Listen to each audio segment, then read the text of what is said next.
Nshuti namwe bagenzi bakunzi b'ikigo Nifoteke Burundi, ikigo c'ubuhinga n'ubushakashatsi cigisha ingaburo ikiza hamwe n'ubuvuzi kama, bakunzi b'imigwi yacu ya Nifoteke ingaburo ikiza. Imigwi ya WhatsApp irenga 150, mu nkundire ndabaramutse canke ndabahe mwiriwe, bigategwa naho muherereye mu mpande zine zo kw'isi.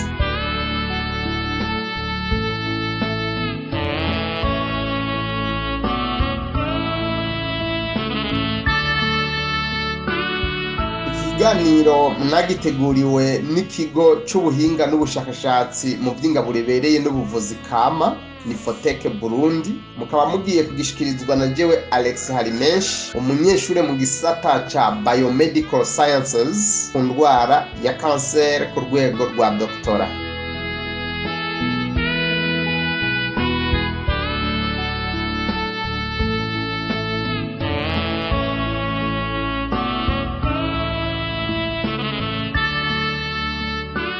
Muri uno mwanya rero mugiye gukurikirana ikiganiro twabateguriye ku ndwara igisibije imugaza igasinzikaza benshi ku isi, indwara mu kinofunofu bita gute. Rero abantu benshi barabaza bati mbega gute niki? Gute uyigwaye biba bimeze gute mu mubiri wiwe? Mbega ibimenyetso biranga umuntu agwaye gute nibihe? Gute yobiterwa niki? Mbega ni gute umuntu yokwizitirira ataronegwa kugira ntayigware? Abagore n'abagabo babangamirwa kumwe, inkumi n'imisore ni bande bageramiwe n'iyo ngwara gusumba abandi ku isi? Mbega abantu bayigwaye bangana gute ku isi? Mbega uwo yasinzikaje bimugendera gute? Mbega uwamaze kuyigwara yokwivura canke akavurwa gute mu buvuzi kama? Ivyo hamwe n'ibindi bibazo nkoramutima nivyo tugiye kurabira hamwe muri kino kiganiro. Umvirizanye ubwitonzi kandi usubiremwo kino kiganiro, hanyuma kandi ucigira umwete wo kunyanyagiza hirya no hino ku isi mu ntumbero yo gukinga no kugabanya umubabaro mu bantu,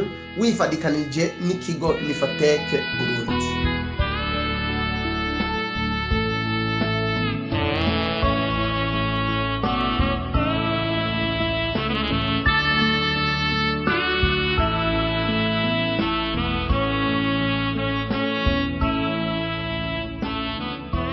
Gute niki? Mu majambo magufi, gute ni indwara ngendanwa, za ngwara umuntu agwara imyaka myinshi mbere zitoroshe no gukira, ivyo twita maladie chronique. Ni ingwara imugaza ifata ahanini ingingo z'amagufa n'ifatikanizo ry'amagufa n'ayandi, les articulations, na cane cane ikaba ifatira mu mano abiri manini manini aya arabana, ikaba ifatira mw'ifatikanizo ry'ukuguru n'ikirenge cheville, mw'ivi, mu ntoke, mu bikonjo, mu nkokora. Umuntu agwaye gute? Arangwa nuko muri izo ngingo tuvuze n'izindi tutavuze, iyo imaze kumusinzikaza haravyimbagana hakaza ibintu vy'amapfundo arivyo twita tofu mu rurimi rw'igifaransa, hanyuma bikaba vyatewe nuko mwizo ngingo hariho umwanda umubiri uba wahinguye twita acide urique, uba wabaye umurengera mu maraso, ivyo twita hyperuricemie. Hanyuma ivyunyunyu vy'uwo mwanda acide urique arivyo twita les cristaux d'hydrate monosodique IMS, bikaca bigenda bikarundarundana mu ngingo z'amagufa, ari navyo bizoca bituma umubiri w'umuntu uhingura abasirikare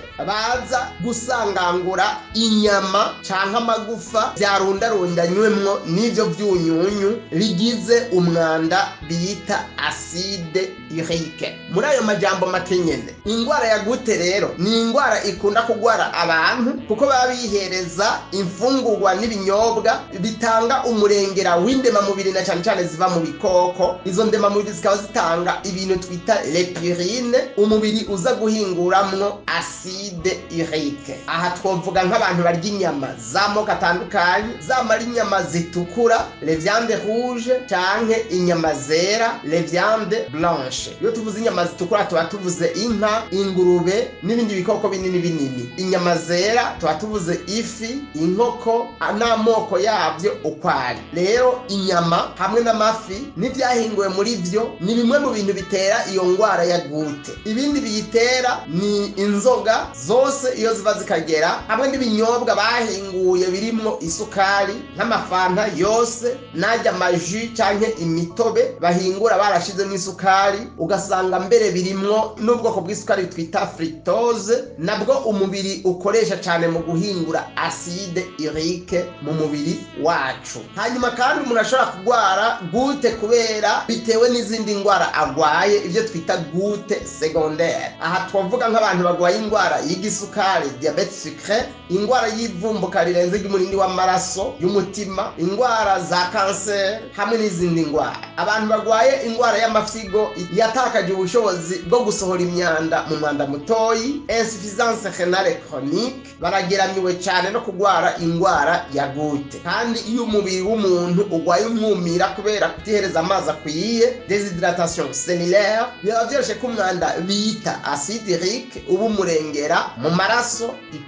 hyperuricemie, kubera yuko utabusohoka neza mu mwanda mutoya. Ivyigwa byakozwe n'abahinga bikozwe ku bashinwa baba mwizinga hamwe no muri Repubulika ya Singapore, birerekana neza yuko naho mu bimera harimwo indemamubiri nyinshi kandi zitanga purine. Aha twavuga nka soya, ibiharage, ubwishaza bwumye, epinare n'ibindi. Abahinga basanze yuko ibimera atawe bigwaza gute kiretse yarengeje urugero rudasanzwe canke afise imiterere mvukana na komora ku miryango yiwe, ivyo twita les antécédents familiaux canke la prédisposition génétique. Iyo mu maraso yawe hari umurengera w'umwanda bita acide urique, mvuze umwanda mbavuze icyo bita déchet de métabolisme mu mvugo y'ubuhinga, ibyunyunyu biba bigize uwo mwanda aribyo twita les urates monosodiques, biragenda bikaca bigenda kwihoma mu ngingo z'amagufa. Hanyuma iyo biri ngaho mu ngingo z'amagufa bica bituma abasirikare bacu b'umubiri, aha twavuga nk'ibyo bita les macrophages,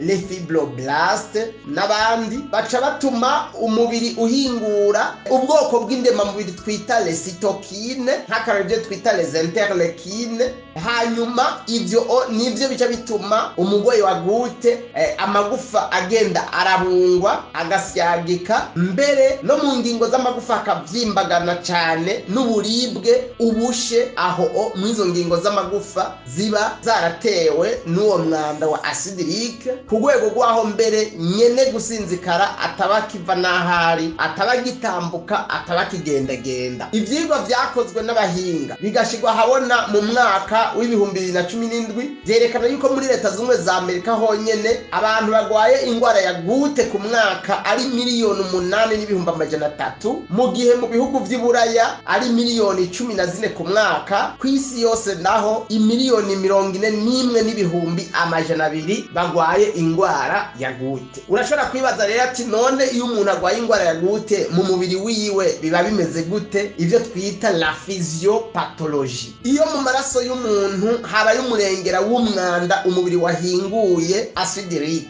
uwo murengera mu maraso ariwo twita hyperuricemie. Uwo mwanda nk'uko tubivuze aho hejuru uca ugenda ukipangapanga mu ngingo z'amagufa, les articulations, hanyuma ibyunyunyu bigize uwo mwanda aribyo twita les cristaux d'urate monosodique canke IMS, ukaca uharundarundana aho mu ngingo z'amagufa, mbere tudashizeho no mu nyama. Hanyuma ivyo biba byatewe nuko umuntu yinjije imfungurwa zirimwo purine canke purine, umubiri wawe ukaba wihinguriye ko twese umubiri wacu urahingura purine, ukaca uhingura na acide urique ivuye muri purine, kandi uwo murengera ukanaterwa nuko amafyigo aba atagishoboye gusohora ibyo twita les urates, no kuvuga ibyo umubiri wahinguye muri acide urique bisohoka mu mwanda mutoyi, mbere no mu mwanda mukuru ku rugero rutoya. Mu bisanzwe kugira ngo kwa muganga bakwemeze yuko ufise umurengera wa acide urique mu maraso, hyperuricemie, baba basanze yuko acide urique yamaze kuduga guhera kuri miligrama 50 6 kw'ilitiro rimwe ry'amaraso canke micromol 360 kw'ilitiro rimwe ry'amaraso. Ivyo birangana. Guhera kw'ivyo biharuro kuduga, umuntu rero aba afise umurengera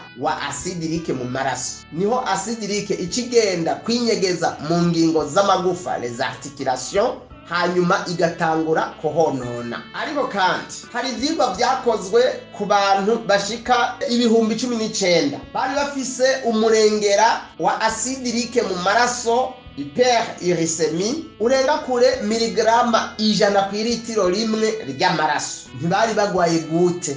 Mu ngingo zabo nababwiye hari havyimbye, nta ngorane zo gutambuka, nta buribwe, nta bubabare. Bisobanura ngo bafise acide urique y'umurengera mugabo gute atari bafise. Bisobanura ngo kugira acide urique y'umurengera mu maraso sivyo bisobanura ko umuntu abagwaye gute. Hari abayigira ari umurengera ariko batagwaye gute. Ariko nta n'ugwara gute adafise acide urique y'umurengera mu maraso yiwe. Rero bisobanura yuko iyo udafise imiterere mvukanano, les antécédents familiaux, urashobora kugira umurengera wa acide urique mu maraso mbere gushika no kuri miligrama 100 kw'ilitiro rimwe ry'amaraso, kandi utategereza kurenza miligrama 60 kw'ilitiro ry'amaraso, ariko ntube ugwaye gute. Ku bantu rero bava mu miryango igwara gute, abo rero bo kwiyubara cyane irenze na gatoya bashobora kuba bamaze kwinjira mu ngorane. Acide urique rero irashobora kuba umurengera mu maraso yawe bivuye ku nzira zibiri nyamukuru. Ubwa mbere ni igihe umubiri wawe wayihinguye uyikuye muri pirine wihereje mu bifungurwa no mu binyobwa. Umubiri wawe wahinguye acide urique uyihinguye mu bintu bita pirine wakuye mu bifungurwa canke mu binyobwa. Inzira igira kabiri ni igihe amafyigo yawe ataba gishoboye gusohora umwanda wa acide urique mu mwanda mutoya ku rugero rukwiye, biciye mu vyunyunyu by'uwo mwanda acide urique arivyo twita les hydrates monosodiques. Ibice 2 kuri 3 by'umwanda wa acide urique uciye mu vyunyunyu biwugize les hydrates monosodiques bisohoka mu mwanda mutoya, mu gihe igice 1 kuri 3 by'uwo mwanda wa acide urique bisohoka mu mubiri biciye mu mwanda mukuru. Iyo rero ivyunyunyu by'uwo mwanda acide urique byirundarundanye mu ngingo z'amagufa, aribyo twita les microcristaux d'hydrates monosodiques canke hydrate de sodium, aho mu ngingo z'amagufa haca hatangura kwaduka ingorane. Uko bigenda, umubiri wawe uca utangura guhingura ibintu twita l'inflammasome NLRP3. Ivyo navyo iyo bimaze kuboneka ari byinshi mu mubiri bigaca bituma umubiri uhingura ibindi bintu twita caspase 1 iza gutuma umubiri uhingura ubwoko bw'indema mubiri twita interleukine 1 active canke cytokine iza gutera uburibwe, ububabare, ubushe, kuvyimbagana mu ngingo, mbere kubungwa kwifadikanizo ry'amagufa n'ayandi les articulations. Ico gihe rero bya vyunyunyu by'umwanda wa acide urique arivyo twababwiye yuko vyitwa les hydrates monosodiques biragenda bikirundarundana bikagira uturundo mu ngingo z'amagufa arivyo twita tophus. Hanyuma ivyo bigatuma zandema umubiri wahinguye zidasanzwe bita les interleukines nka interleukine 1 active zigenda zirasya amagufa, ukazosanga amagufa yarabozotse, yarasongotse, ugatangura kumva ubushe n'uburibwe bukomakomeye mu ngingo z'amagufa. Uduce ndemangingo twubatse amagufa tukagenda dupfa, apoptose. Hanyuma amagufa ubwayo akabungwa bikomeye, mbere n'ifadikanizo ryayo rikagenda risangangurika, arivyo mu mvugo y'ubuhinga twita arthropathie hiatique, kubera ya mapfundo yahagwirirana mu ngingo bitewe nuko umwanda wa acide urique wabaye umurengera. Mu nyuma n'amafyigo araheba agafatwa. Abagabo nibo babangamirwa n'ingwara ya gute gusumba abagore, kuko ivyigwa bisanga yuko ibice 95% kw'ijana by'abantu bose bagwaye gute kw'isi biba ari abagabo. Ikaba ikunze gufata abantu guhera ku myaka 30 y'amavuko, uretse ko hariho n'abake bashaka kuyigwara imbere y'imyaka 30. Ibice 5% rero by'abagwayi ba gute baba ari abagore, cyane cyane iyo bamaze kugera mu bucamvyaro menopause. Gute bayita ngo ni ingwara y'abantu barya ibintu by'umurengera bitunze cyane indemamubiri, le bon vivant. Twisunze ivyigwa byari birongowe na Dr. Emma Smith, bikaba byatangajwe ku mugaragaro itariki 6 z'ukumunani nk'uyu mwaka wa 2020, byemeza yuko gute ari ingwara y'abantu bakize, abantu bateye imbere b'abasirimu b'abatunzi. Uburero twotanga Benjamin Franklin ni umwe mu bantu rurangiranwa mu bashinze Leta Zunze Ubumwe za Amerika. Birazwi yuko uyu yoba yarasivye inama amakoraniro menshi yo gutegura itangazwa ryo kwikukira kwa Leta Zunze Ubumwe za Amerika, kandi ngo byera bitewe nuko gute yamusinzikaje. Uwo ni umwe mu bantu rurangiranwa yagwaye gute. Mu bandi bantu rurangiranwa bagwaye ingwara ya gute hariho uwitwa Henry w'umunani. Uwo ni umwami w'Ubwongereza kuva mu mwaka w'1509 gushika umwaka yapfiriyeko mu 1547.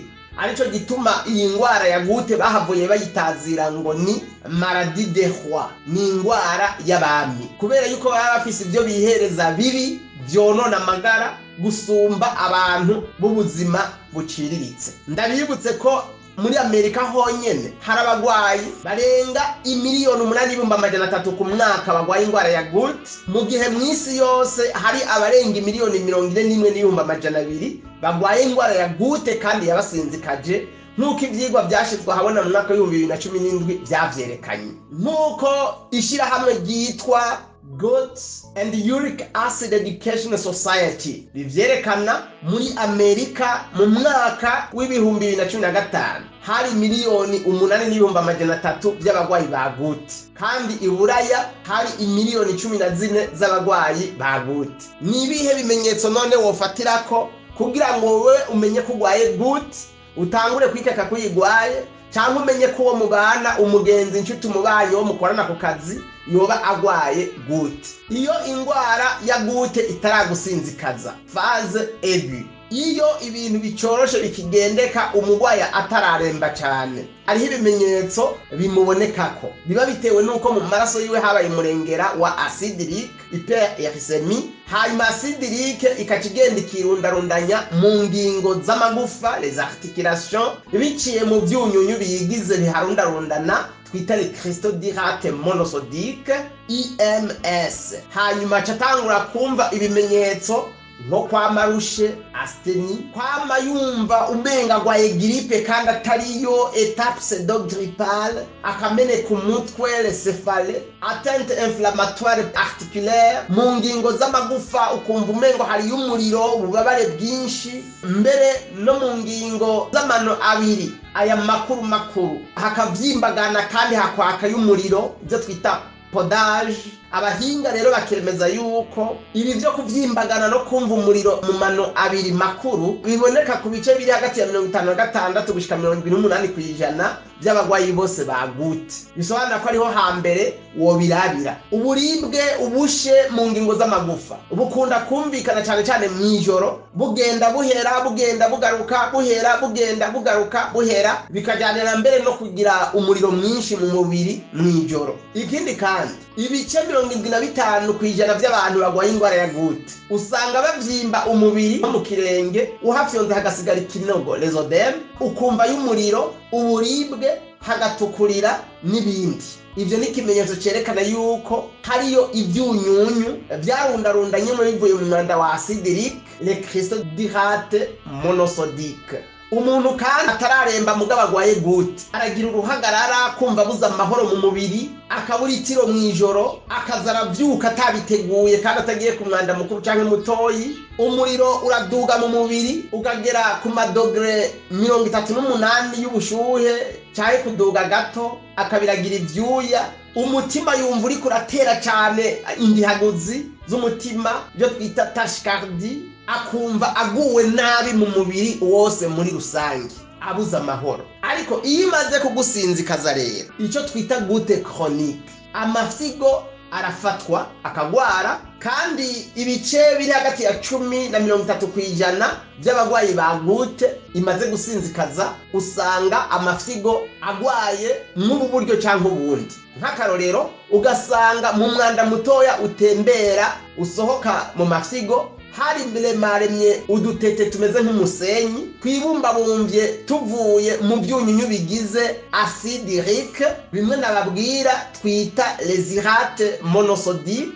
Hanyuma tukaba tugenda tugatambama mu miringoti isohora umwanda muto iri mu mafyigo, ibyo twita iholithiase canke calcule renal. Amafyigo arapfa agatabagara, insuffisance rénale chronique, ukaribwa ukumva umuriro mu mugongo haruguru y'igisusu aho amafyigo aherereye, ibyo twita colique néphrétique. Mbere iyi miringoti y'amafyigo yazibye umwanda mutoya ntube ugisohoka, amazi akadengera mu mafyigo kubera ko atamanuka mu ruhago vesi, ibyo twita hydronephrose, bigatuma mbere umuntu agwara n'ubwandu buteye n'imyanda iba mu mubiri wiwe, infection, amafyigo nayo agatabagara, alteration des reins. Iyo rero umwanda acide urique watumye ibyunyunyu bigize uwo mwanda ariyo twita les microcristaux d'hydrate monosodique canke hydrate de sodium urundarundanye mu ngingo z'amagufa, umubiri nk'uko nabibabwiye utanga guhingura ibintu bita inflammasome NLRP3. Iyo nayo niyo ikituma umubiri uhingura ibintu bita caspase, bituma umubiri uhingura ubwoko bw'indemamubiri twita interleukine 1 active. Abasirikare b'umubiri twita macrophage nabo bita les fibroblasts, nabo bakaca bagwirirana bahamagawe n'iyo myanda yarondarundanye mu ngingo z'amagufa, maze ivyo tuvuze bikaca bitangura gusangangura izo ngingo zabaye mw'uwo mwanda wa acide urique. Uburibwe n'ububare buteye ubwoba bikiyongera, ibintu by'amapfundopfundo bikaza mu nkokora, mu ntoke, mu manabiri makuru, mu kirenge, mw'ivi, mw'ifatikanje y'ikuru n'ikirenge, mw'irugu n'ahandi, aribyo twita tofu. Amagufa atangura gusyagika no kubungwa, les érosions osseuses. Iyo rero mu ngingo z'amagufa hasanganguritse atropathie erratique bitewe nuko ibyunyunyu by'umwanda acide urique byabaye umurengera mu ngingo z'amagufa. Tubibutse yuko bibangamira amano na cyane cyane abiri makuru, ibirenge, ifatikanye y'ikuguru n'ikirenge, cheville, amavi, intoke, ibikonjo, inkokora, hanyuma aho hakuzura ibintu umengo n'amapfundo. None ingwara ya gute isinzikaza ingingo z'amagufa n'ubwo buryo, gushika naho umuntu atagishoboye gutambuka, gushika naho umuntu yamajyamye mu gitanda, gushika naho umugabo, umutegetsi, umuntu yiyubashe atacambara n'ibirato n'isandari umuntu atagishiramwe, gushika naho ingingo zicomoka nk'uko ukabona ukuboko ivi riracomotse ntukitegeka, hamwe umuntu barinda guterura. Biba byatewe n'iki? Ibituma urugero rwa acide urique mu maraso glycemie rutunganywa ku rugero rusanzwe biciye mu nzira zibiri. Ubwa mbere acide urique twihereje ivuye mu byo twariye, twanyoye, mu miti no mu bindi, ivyo twita acide urique exogene.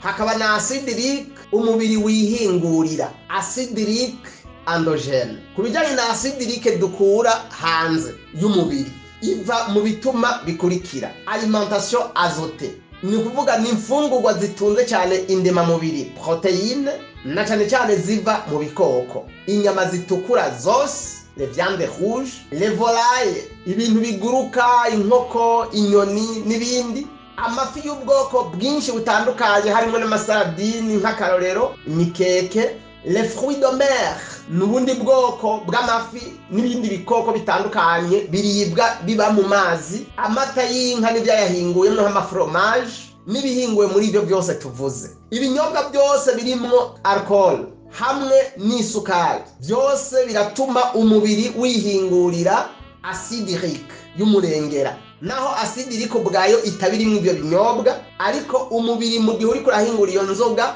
urahingura acide urique y'umurengera. Ibinyobwa n'ibifungurwa bashizemwo ubwoko bw'isukari twita fructose yo mu mahinguriro, fructose artificielle, isanzwe iri mu bifungurwa byinshi byahinguwe tugura mu mahoteli, mu ma supermarché, mu ma shoplights. Iyo fructose iratuma umubiri wacu uhingura acide urique y'umurengera. Abahinga baremeza yuko mu bimera harimwo pirine umubiri uhinguramwo acide urique. Aha twavuga nk'ibiharage, ibiyoba, ubwishaza bwumye, soya n'ibindi. Imboga z'amaepinari, lentille, inazi, ibizinu, les champignons, amashu, ibyo byose birimwo pirine mbere nyinshi. Ariko abahinga bagasanga yuko pirine iva mu bimera idatera gute mu gihe atabundi buryo bubi wowe ubayemwo. Uretse ko ivyo bifungurwa biva mu bimera bitunze pirine biba bizira gusa iyo umuntu agwaye acide urique y'umurengera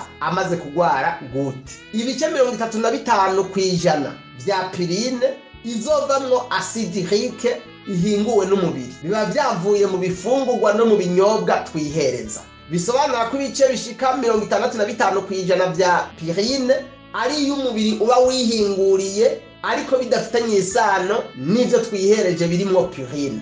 Soya, ibiharage, ubwishaza, lentille n'ibindi bitunze proteine na pirine biva mu bimera bikwiye kwirindwa mu gihe umuntu arwaye gute, ariko bwabyo ntibiteza ingwara ya gute. Ni nk'uko ibiharage vyumye bidatera diabete na rimwe, ariko urwaye diabete ukarya ibiharage vyumye kubera isukari irimwo bita amido n'amaguru barayaca n'izindi ngaruka ziteye ubwoba zitewe na gute. Ivyigwa vyakozwe bigashirwa habona mu mwaka w'ibihumbi 2012 na cane cane bikozwe ku bashinwa baba mu izinga rya Singapore, vyasanze yuko ibimera naho biba bitunze indemamubiri bitagwaza gute. Vyasanze kandi yuko abo bashinwa baba muri Singapore baba bakunda kurya cane inkoko, amafi atandukanye, usanga bakarirwa no kugwara ingwara ya gute, mu gihe abihereza soya n'ibihinguwe muri soya canke ibindi binyantete bifise proteine nyinshi ziva mu bimera usanga badakarirwa no kugwara gute. Rero hariho na acide urique umubiri wihingurira ubwawo idafitanye isano n'ivyo twihereje bifise pirine,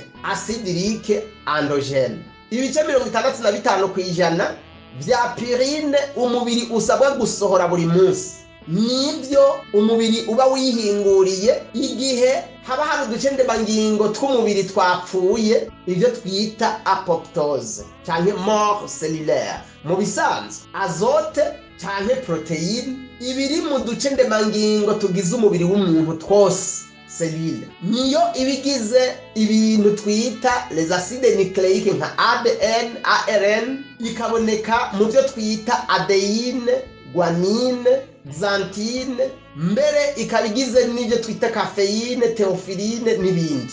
Mu majambo make umubiri urihingura acide urique biciye mu gusangangura uduce ndemangingo twubatse umubiri dushaje twononekaye canke bitewe n'ingwara zatumye uduce ndemangingo twubatse umubiri dupfa. Aha twotanga nk'akarorero iyo umuntu agwaye ingwara yo gukena amaraso itewe n'uko uduce tugize amaraso les globules rouges dusangangurita ari twinshi mu mwanya mutoyi, ivyo twita anémie hémolytique canke hémolyse. Iyo umuntu agwaye ibivyimba vya cancer tumeur cancéreuse canke ariko arivuza kansere imiti yo kwa muganga twita chimiothérapie, umubiri wica uduce tw'abasirikare w'umubiri tw'umurengera maze bikaca bivyara pirine z'umurengera na acide urique. Iyo umuntu agwaye diabete umubiri wiwe uhingura pirine z'umurengera, umubiri uca wongera ugahinguramwo acide urique. Abantu bavyibushe cyane bagasesa inda, les obèses, abahinga basanze yuko imibiri yabo ibirimwo acide urique nyinshi kuko umubiri uyihingura gusumba abafise ibiro bibayabaye.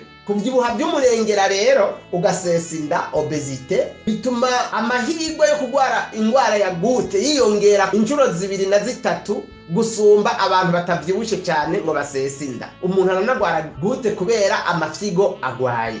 Abahinga basanga yuko ibice 20% by'abagwayi ba gute biba bitewe nuko amafyigo yatabagaye akaba katagishoboye gusohora umwanda mu mwanda mutoyi, ibyo twita insuffisance rénale chronique. Ibice 80-90% by'abagwayi ba gute biba bitewe nuko acide urique itegisorwa n'amafyigo neza ku mvo zitandukanye naho atoba ari insuffisance rénale. gusumba uko yoba ivuye kuko wihereje asidirike nyinshi mu byo wariye cyangwa wanyoye. Bisobanura ko amafyigo ategerezwa kwitwararikwa mu kuyaha amazi akwiye asohora imyanda ku rugero rukwiye kugira ngo ya asidirike isohoke neza, kuko iyo idasohoka naho uba wihereza nkeya izo umurengera mu maraso bishobora kukugwaza byoroshe, na cyane cyane kubanywa inzoga, kubanywa amafanta n'imitobe irimo isukari, na cyane cyane ku bantu bakunda kurya inyama, kunywa amata, kurya amagi, ifi n'ibindi biva mu bikoko. Hari ibindi bituma bishobora gutuma umuntu agwara gute: kwihereza amazi atako yifashe, ugasanga umuntu ashobora no kwihereza n'amaritiro n'imiburiburi 2 cyangwa 3 y'amazi ku munsi, canke iyo ari muci hashushe birinda ugumba nyinshi cyangwa agira sport akora ibikorwa bisaba kuvuga cyane gose kenshi, ugasanga ntanywa n'imiburiburi nk'amaritiro 4 ku munsi. Canke iyo uva mu miryango ikunda kugwara gute: predisposition génétique. Uko umuntu agenda yegereza mu zabukuru niko umubiri wiwe wica uducendemangingo dutandukanye, hanyuma ivyo bikavyara purine na asidirike y'umurengera mu maraso y'abantu bakuze. Hariho n'imiti yo kwa muganga ituma igabanya ubushobozi bw'amafyigo bwo gusohora imyanda mu mubiri, aha twovuga nka aspirine n'iyindi miti. Nivyo bituma atari vyiza kwihereza umuti n'umwe wo kwa muganga utabanje gusoma kuri notice, ka gapapuro kaba kanditse ko ibigize uwo muti, ivyo ukora, byari to wihereza hamwe n'ingaruka zawo, les effets secondaires indésirables, ingaruka mbi zawo. Hari abantu babangamirwa no kugwara ingwara ya gute gusumba abandi kw'isi. Ubwa mbere, abantu babayeho mu buryo bw'igikungu, bamwe twita abasirimu, abantu bateye imbere batunze, barya bakanywa icyo cyose umutima wabo wifuza kuko babifitiye uburyo, les bons vivants. Abantu usanga ingaburo yabo irimwo ibinure n'indemamubiri by'umurengera, ibisukari byinshi, ibiyoga byinshi. Abo bantu bari mu bantu bagowe cyane, mu bantu bashobora kugwara gute byoroshe. Mbere kera mwibuke yuko gute bayita ngo ni maladie de riche cyangwa maladie de roi, bisobanura ko ari ingwara igwara cyane cyane abantu bapfa ibyo bihereje kuko banabifitiye uburyo bwo kubironka, ariko ari byo bigiye kubica. Abantu bagwaye ingwara y'amafyigo yatabagaye, insuffisance rénale chronique, amafyigo atagisohora umwanda mutoya kubera imiringoti yayo yazivye, hydronéphrose. Abantu bagwaye ingwara y'umutima irangwa n'ivumbuka yenze ry'umurindi w'amaraso, les hypertendus. Abantu bafise umurengera w'ibinure, triglycéride na cholesterol mu maraso, hyperlipidemie, ingwara y'igisukari. Abo barabangamirwa no kugwara gute gusumba abandi. Narijya izi ngwara zibangamiye abantu barya nabi gusumba abarya neza. Barya nabi mba mvuze mu buryo: inzoga, inyama, amata, amagi, amafiriti, amafanta, imitobe barunze mu isukari yo mu mahinguriro n'ibindi binyobwa n'ibifungurwa bitikije inganda ku isi. Abo barashaka kugwara gute biboroheye. Abantu bavyibushe bagasesa inda, abantu bama bicaye les sédentaires badakora ibikorwa bituma umubiri ukora. Ibice 20% by'abantu bagwaye gute baba biterwa nuko mu miryango yabo bayigwaye, facteur héréditaire. Abagabo barabangamirwa gusumba abagore, ku bice 95% by'abagwayi ba gute bose usanga ari abagabo. Bisobanura na muri gitsina gabo wiyubare muri bijya bitera gute, kuko ushobora kuyigwara gusumba madame wawe. Mu bisanzwe abagore baragwara gute mugabo ku bice 5% gusa, naho nyene bakayigwara iyo bamaze kugera mu bucambyaro, aho udusabo twabo les ovaires tuba twaranyankabiranye tutagishoboye guhingura ubwoko bw'inkaburamubiri, les hormones biyita les estrogènes. Uko abahinga basanga yuko les estrogènes ku bagore, ku gitsina gore, bibakingira kugira umurengera wa asidirike mu mubiri, maze bigatuma abagore baza kukarirwa na gute gusa iyo bamaze kugera mu bucambyaro, les estrogènes zitakigwiriye mu mubiri wabo. Igihe rero umaze kumenya yuko ugwaye gute wipimishije kwa muganga bagasanga yuko ufise hyperuricemie, ni ukuvuga umaze kugira asidirike yo kuva ku mamiligrama 60 kuduga ku litiro ry'amaraso, uhoca wiyubara ibi bikurikira: imfungurwa zose zitunze umurengera w'indemamubiri, aliment azote, na cyane cyane ziva mu bikoko nk'inyama zose, amafi, inkoko, amata y'inka, amaforomaje n'ibihinguwe muri byo, inzoga z'ubwoko bwose, ibinyobwa byose barunze mu isukari, amafanta n'amaji, amaji yo mu mahingure barunze mu isukari, igifungurwa cyose cyangwa ikinyobwa kirimwo isukari bita fructose yo mu mahinguriro, fructose artificielle, isanzwe iboneka mu bifungurwa byinshi tugura mu alimentation, supermarché, shoplight n'ahandi. Amagi. Urwaye gute kandi wokwirinda imfungurwa zose ziva mu bimera zigwije umurengera wa purine, naho ivyo bitayitera ariko birazira uyigwaye. Ibinyantete twita soya, ibiharage vyumye, ubwishaza bwumye, lentille, ibiyoba, ibizinu, les champignons, imboga z'amaepinard na kakao, amababi ya moringa, amashu, ivyo wovyirinda urwaye gute. Wokwirinda ibinyobwa birimwo fructose, ni ubwoko bw'isukari yo mu mahinguriro,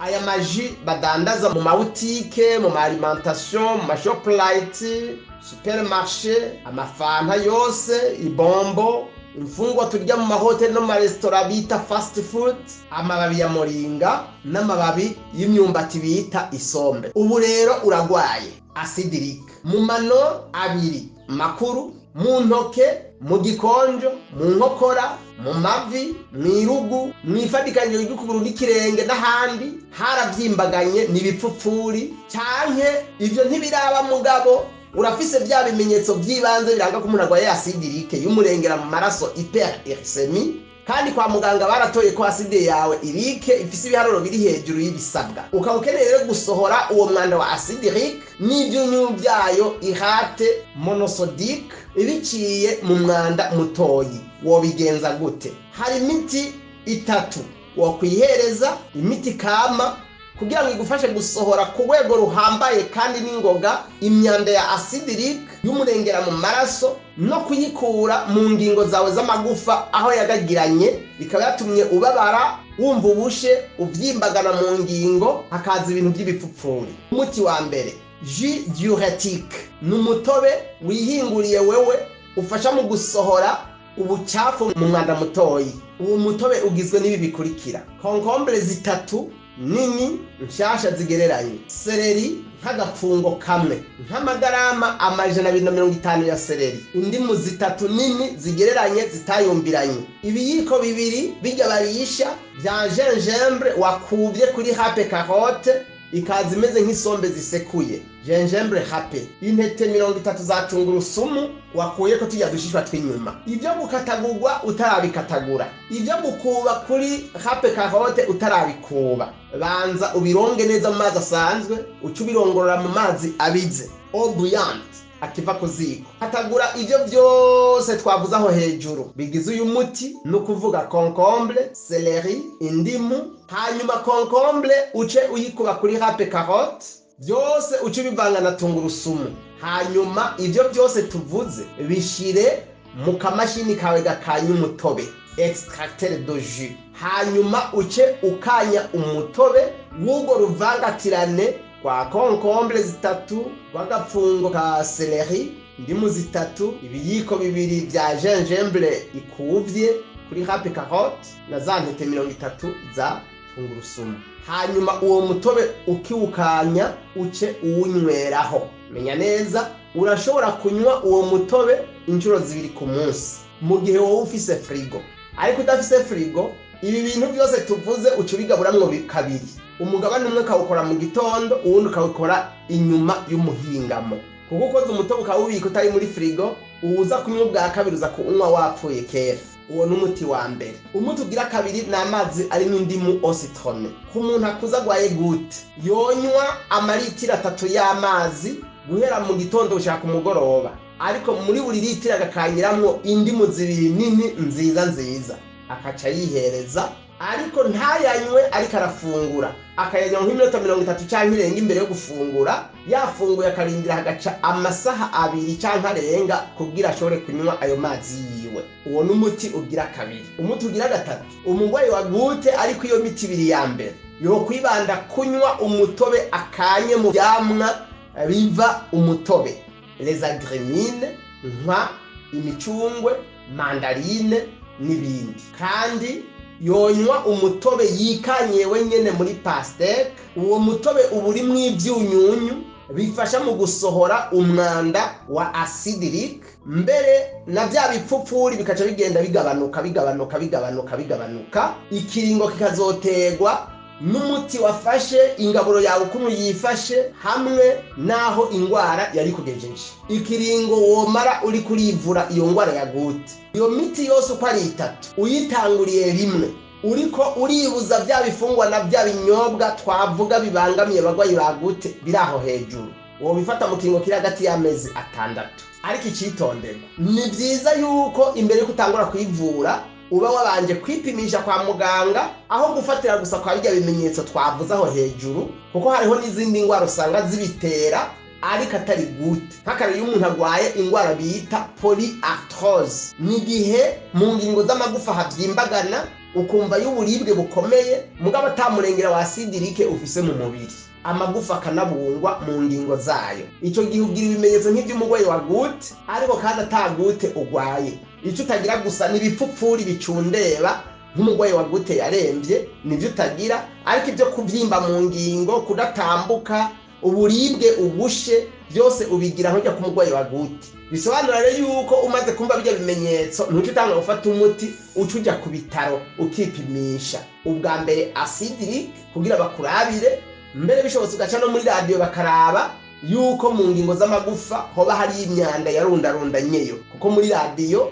acidic barayibona iri mu ngingo z'amagufa. Wibuke kandi ko abagwayi bose batavugwa canke ngo bakizwe n'imiti imwe. Umuti uravura uyu kandi udashobora gukiza uwundi, ariko bagwaye ingwara zitwa kumwe bitewe n'uko imibiri y'abantu itakira kumwe. Ni byiza rero na ntaryo kurondera impanuro z'abahinga kugira ngo umenye yuko ibyo ugiye gukora ugiye kubikora neza kandi bizokugirira ingaruka nziza. Wige kwitegeka utaganzwa n'akayabagu, kuko benshi bicwa n'ibyo barya n'ibyo banywa kubera kunezereza akayabagu no kuganzwa n'akayabagu kuko batazi kwitegeka.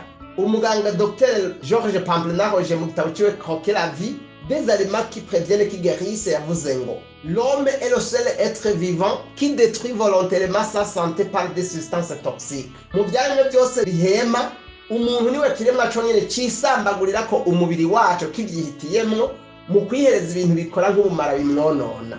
Zige nyama rero abantu barya, aya magi, amata, amaforomaje, iyi mikeke itaragaje ku mbabura, ifyifyitije, izi nyama zo mu kabare, izi nzoga y'amafana n'iyi mitobe, bijya byose n'uburozi bwatumariye abantu, kandi nukagwara gute ushobora no kugwara n'iyindi ngwara, kuko burya abantu batiyahuriye ku meza n'ibitaro ntivyobaho, kuko byovura abantu b'intica ntikize bagize amasanganya gusa, kuko ibice birenga 90% by'ingwara zose tugwaye tuzikura ku meza, mu kurya no kunywa twimbira icobo. Mu gihe rero abantu batariga kuganza no gutegeka akayabagu, bagize imbere y'ibikunzwe bishkoshwa bagira biryoshe, bikwega amaso y'umuntu, bikwega kwega ibyifuzo by'umubiri, batazi kwitegeka ngo bavuge bati oya sindakurya sindakunywa, baba bariko bariyimbira icobo bwabo, hanyuma basinzikaye baremvye bapfuye hataragera ngo Imana yikoreye ibyayo kandi ataruhara Imana ibifisemo. Izi nyigisho rero z'ikigo cy'ubuhinga n'ubushakashatsi Nifotech Burundi zibereyeho gufasha amamiliyoni y'abantu mu gihugu no ku isi kuronka ubumenyi n'ubuhinga bugezweho mu byo gukinga no kuvura ingwara biciye mu ngaburo ibereye hamwe no mu buvuzi kama butunganijwe neza.